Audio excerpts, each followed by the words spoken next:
Қайырлы күн достар, бүгін осындай өте оңай жасалатын салаттың рецептімен бөліскім келіп отыр. Ол үшін видеоның соңына дейін қараңыздар. Өте оңай және тез дайындалады, және қарапайым заттардан жасалады.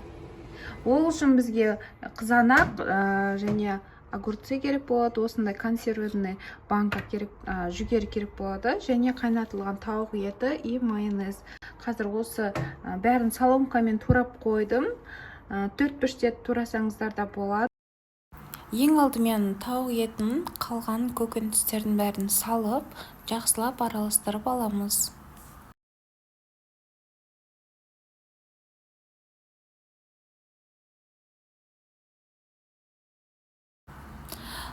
Керегінше майонез қосамыз. Сіздің салатыңызға байланысты, мен азғантай ғана жасағандықтан 2 ас қасықтай көз мөлшерлеп қостым.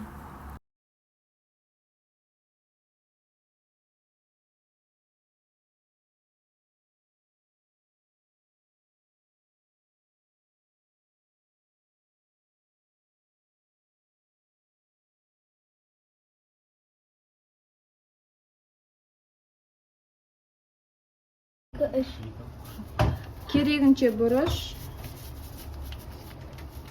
және тұз қосамыз.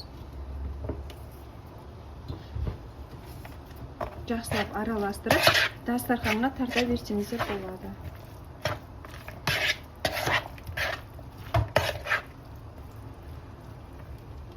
Біздің салатымыз дайын болды. Қараңыздаршы, қандай еді. Дәмді болып тұр. Кешкі асқа, түскі асқа, жиындарға ұялмай дастарханға қоятын салаттың бір түрі болды. Енді ыдысымызға саламыз.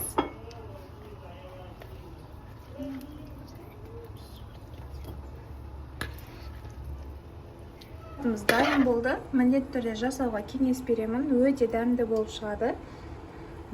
Егер ұнап жатса лайк басып, тіркеліп, сұрақтарыңыз болса комментария қалдырыңыздар.